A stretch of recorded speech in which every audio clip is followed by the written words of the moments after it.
আসসালামু আলাইকুম। Creative link education থেকে বলছি। আমি আজকে আপনাদের সামনে খুবই গুরুত্বপূর্ণ একটা বিষয় নিয়ে আলোচনা করব, যেটা হলো স্টাডি ইন হাঙ্গেরি নিয়ে। যেহেতু আমি এডুকেশন কনসালটেন্ট হিসেবে কাজ করছি, আমরা বিদেশি উচ্চশিক্ষা নিয়ে কাজ করছি, ইভেন হাঙ্গেরিও নিয়ে কাজ করছি দীর্ঘদিন যাবৎ, হাঙ্গেরি উচ্চশিক্ষা নিয়ে। তো এই সুবাদে আমরা অনেক সময় আমি অনেক সময় লেখালেখি করি বিভিন্ন হাঙ্গেরি গ্রুপগুলিতে, যারা হাঙ্গেরি উচ্চশিক্ষা যাওয়ার জন্য আগ্রহ, অনেকগুলি গ্রুপ আছে বাংলাদেশে। এই গ্রুপগুলিতে অনেক সময় আমি নিজে লেখালেখি করি।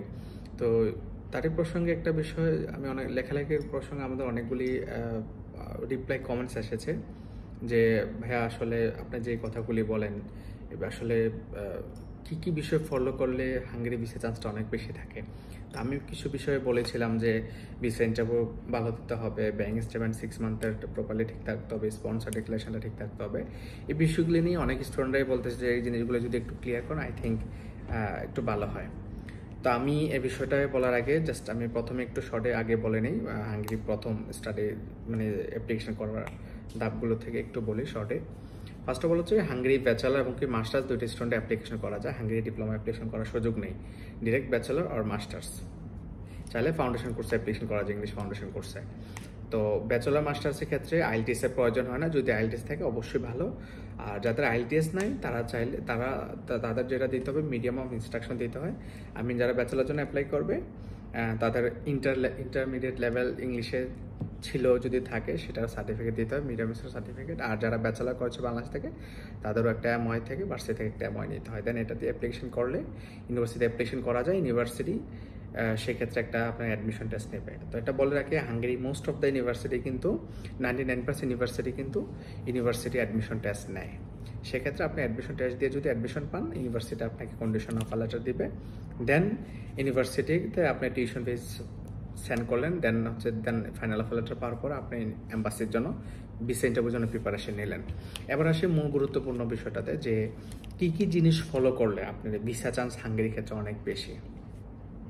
আমি 3টা বিষয় বলে নিই। নাম্বার 1, ভিসা ইন্টারভিউর জন্য অবশ্যই হাঙ্গেরি ভিসা ইন্টারভিউটা অবশ্যই ভালো দিতে হয়। এম্বাসি ইন্টারভিউ যেটা বলে থাকে সেটার ক্ষেত্রে অবশ্যই আমি সবাইকে বলি আপনাদের আইএলটিএস থাকুক বা না থাকুক অবশ্যই ইংলিশের স্পিকিং লেভেলটা ভালো থাকতে হবে, তাহলে ভিসা চান্সটা অনেক বেশি থাকে। নাম্বার 2, আপনার ব্যাংক স্টেটমেন্ট। হাঙ্গেরি ইমিগ্রেশন বলে রাখি কোনো প্রকার fixed deposit, FDR, current account কোনো হাঙ্গেরি ইমিগ্রেশন অফিস অ্যাকসেপ্ট করে না। Only for savings account accept করে হাঙ্গেরি ইমিগ্রেশন অফিস। নাম্বার 3 হচ্ছে স্পন্সর ডিক্লারেশন। স্পন্সর ডিক্লারেশন বিষয়টা হচ্ছে আপনার যে স্পন্সর হচ্ছে, আপনার বাবা মা যে স্পন্সর হচ্ছে, আপনার যে ব্যাংক যে দেখাচ্ছে যে যার ব্যাংক আপনি শু করতেছেন উনি তো আপনার স্পন্সর হবে, রাইট? তো সেক্ষেত্রে ওনার স্পন্সর ডিক্লারেশনটা উনি কি জব করে, ওনার অ্যানুয়ালি ইনকাম বা বিষয়গুলো যারা প্রফেশনালি কাজ করে তারা বোঝে স্পন্সর ডিক্লারেশনটা আসলে কীভাবে করতে হয় বা কীভাবে সাজালে সুন্দর হয়। এই 3টা বিষয় ঠিক থাকলে অবশ্যই হাঙ্গেরি ভিসা চান্স অবশ্যই অনেক বেশি থাকে। তো এখন আমাকে এই প্রসঙ্গে অনেকে প্রশ্ন করেছেন যে অনেকের তো আইএলটিএস 6 or 6.5 দিয়ে ভিসা রিফিউজ হয়েছে। তো আমি অবশ্যই জিনিসটা বলবো, দেখেন আমাদের অভিজ্ঞতার আলোকে আমি দেখে নাকি আইএলটিএস 6.5 দিয়ে রিফিউজ হয়েছে, হয় না যে তা না, হয়েছে। কিন্তু এখানে অনেকগুলো বিষয় দেখতে হবে যে আসলে তাকে কি কারণে ভিসা রিফিউজ করছে। হ্যাঁ, তো অযথা যদি বলেন যে হাঙ্গেরি ভিসা রেশিও ভালো না বা ভিসা দিচ্ছেন, এটা ভুল ধারণা। আমি এই 3টা জিনিস কোন স্টুডেন্ট যদি ঠিক থাকে, স্পিকিং লেভেল যদি ভালো থাকে হাঙ্গেরি, যে না আমি এম্বাসি ইন্টারভিউটা ভালো দিতে পারছি বা অবশ্যই ভালো দিতে পারবো, আমি বলবো যে অবশ্যই তার 80% ভিসার নিশ্চয়তা হয়ে গেছে। দেন বাকি ব্যাংক স্টেটমেন্ট স্পন্সর ঠিক থাকলে ভিসা হয়ে যায়। তাই আমি বলবো যে অযথা বিভিন্ন স্টুডেন্টদেরকে এগুলা ব্যাড রিউমার না ছড়ায় অবশ্যই আপনার সঠিক ইনফরমেশনগুলি স্টুডেন্টদেরকে দিবেন। এই 3টা বিষয়। তো তারপরে কিছু বিষয় আছে অ্যাজ এ মুসলিম হিসাবে আমরা বিশ্বাস করতে হবে যে অনেক সময় দেখা যায় অনেক প্রোফাইল ভালো থাকার সত্ত্বেও কিন্তু কিছু ত্রুটির কারণেও কিন্তু ভিসা রিফিউজ হয়।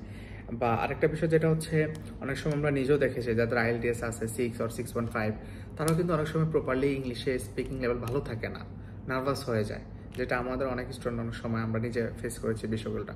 আমরা অনেক সময় আইএলটিএস 6 দিয়েও রিফিউজ হয়েছে, আমাদের প্রিভিয়াস একটা ইনটেক আইএলটিএস 6 দিয়ে রিফিউজ হয়েছে। তার রিজন কি, আমরা আইএলটিএস 6 থাকা সত্ত্বেও আমরাও কিন্তু বলছি যে ভাই আমরা 50-50 চান্স ভিসা পাওয়ার, লাইক তার আমাদের সাথে যখন ইন্টারভিউ দিত, হ্যাঁ ভিসা ইন্টারভিউর প্রিপারেশনগুলো, তখনও কিন্তু সে দেখা যাচ্ছে যে ইংলিশের ল্যাক অনেক ছিল। এখন অনেকে বলতে পারে আবার যে ভাই তাহলে ইউনিভার্সিটি স্কাইপে ইন্টারভিউ দিয়ে বা ভিডিও কল ইন্টারভিউ দিয়ে তো সে অ্যাডমিশন পেয়েছে।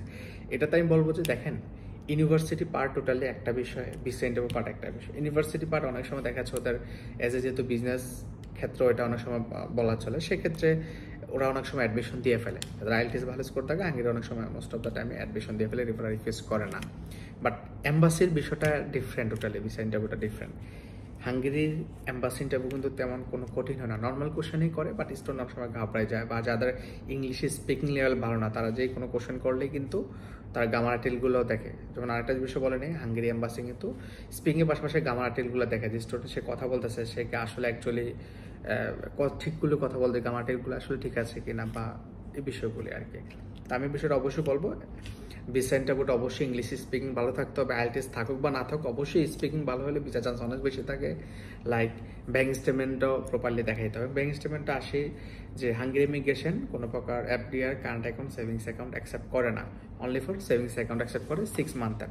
এখন অনেকের দেখা যাচ্ছে যে 6 মান্থের স্টেটমেন্ট আছে, মানে অনেক পুরান অ্যাকাউন্টও আছে, কিন্তু ব্যালেন্সে মানে তার অ্যাকাউন্টে যে স্পন্সর হচ্ছে তার ব্যালেন্স অ্যাভেলেবেল নাই। এখন লাইক আপনি ধরেন আপনার এম্বাসি ইন্টারভিউর 10 দিন 20 দিন আগে যদি হুট করে আপনি একটা অ্যামাউন্ট, বিগ অ্যামাউন্ট যে স্পন্সর তার অ্যাকাউন্টে ঢুকে দেখাই দিচ্ছেন, তাহলে তো এটা অবশ্যই মোস্ট অফ দ্য ইমিগ্রেশনের ক্ষেত্রে হাঙ্গেরি বলবে যে হয়তো আপনি ফিনান্সিয়ালভাবে স্ট্রং না, কারণ আপনার টাকাটা হয়তো কোথাও থেকে আনছেন। সো টাকাটা যদি দীর্ঘদিন বা 4-5 মাস আগে থেকে থাকে তাহলে এটা অবশ্যই এটা অনেক ভালো, ভিসা পাওয়ার ক্ষেত্রে অনেক সময় মানে হয়। সো এটা ডিপেন্ড করে ইমিগ্রেশনের উপরে, বাট এই 3টা জিনিস অবশ্যই ঠিক থাকতে হবে।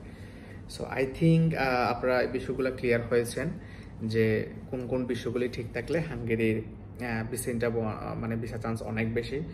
বাট আমরা সবাইকে বলি আপনি এম্বাসিটা ভালো দিবেন, ব্যাংক ঠিক থাকবে, ইনশাল্লাহ ভিসা হবে। সো আই থিঙ্ক এই ভিডিওর মাধ্যমে আই থিঙ্ক হাঙ্গেরি স্টাডি যে ভিসা পাওয়ার যে পসিবিলিটি বা কী কী ঠিক থাকলে ভিসা হয় এই জিনিসটা ক্লিয়ার হয়েছেন। তারপরও বলবো যদি আপনাদের কোনো তারপর ফার্দার কোনো কোয়ারি থাকে আমাদের পেজে নক দিবেন বা আবার ফোন করে কল করতে পারেন, আমরা সর্বোচ্চ সহযোগিতা করার চেষ্টা করব। ভালো থাকবেন, আসসালামু আলাইকুম।